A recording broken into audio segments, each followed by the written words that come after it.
Hey everyone, welcome to another episode of Diana's Talk Show. Today I just wanted to talk about why it's so important to try new things and have new experiences. I'm going to be referencing a passage from Women Who Run with the Wolves by Clarissa Pinkole Estes.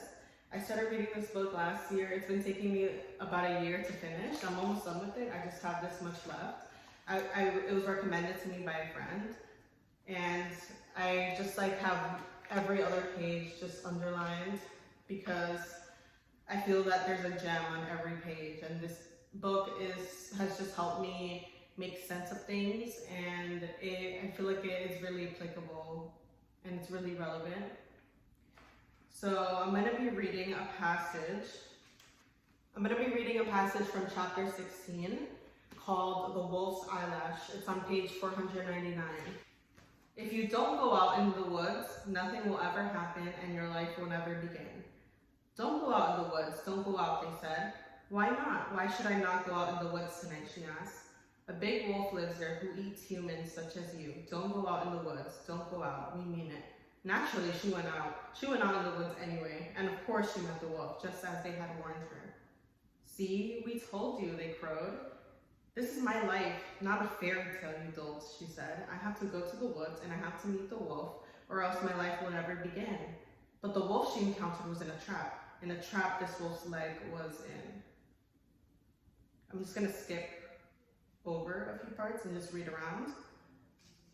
So basically in the story, she trusts the wolf and takes the wolf out of the trap, and then the wolf gives her a gift. In reward to that, he doesn't kill her like they say they're going to, like how the people warned her against this wolf.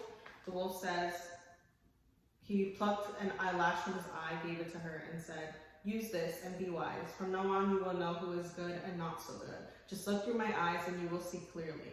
For letting me live, I bid you live in a manner as never before.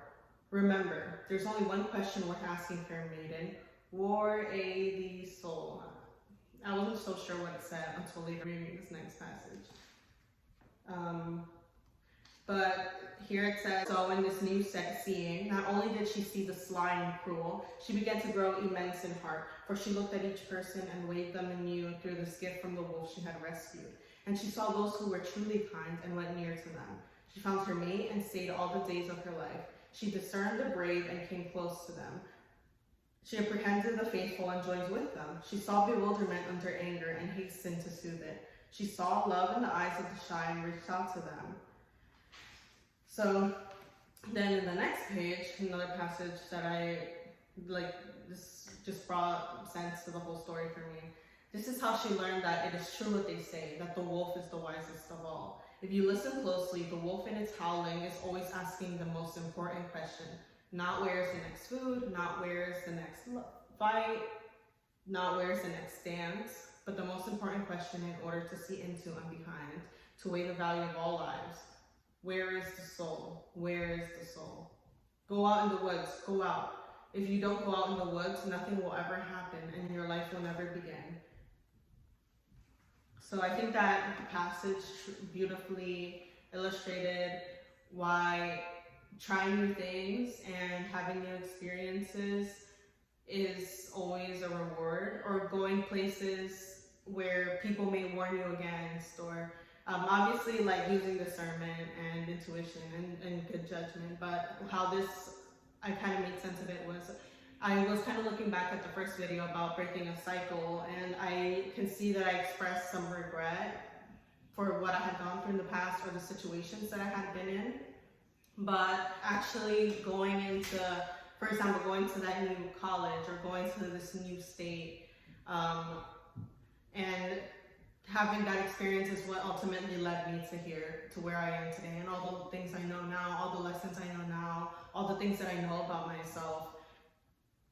When you're in the same place all your life physically, and you never try to experience something new, even if it's a new activity, a new hobby, you learn something about yourself, and that ultimately helps you grow. So in the passage when it says, if you don't go out into the woods, nothing will ever happen and your life will never begin, I interpret the woods as new terrain, something new, something like if you feel called to do something, or you feel really excited about something, or you're I really just feel drawn to this. Or even if it's not your choice, even if you're dragged into a new experience and you're like, this is uncomfortable, this is scary, this doesn't make me feel good.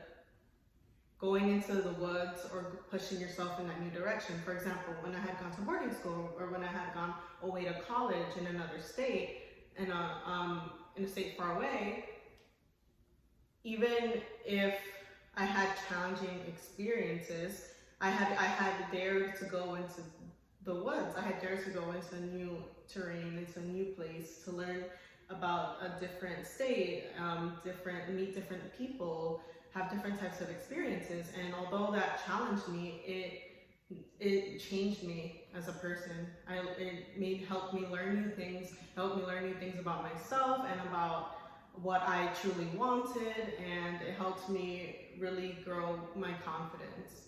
I think that's a big thing that could help confidence as well. Because then you learn more about yourself, and then you know more about yourself. Because confidence is like, I know myself, I know who I am. I don't need anyone else to tell me. Like in the story, when the girl was like, even against everyone else's warnings, she was like, I'm just gonna go because I want my life to begin. I want to really live, you know. So this was a short video, but I think it's pretty straight to the point. Thank you for watching. I'll see you in the next video.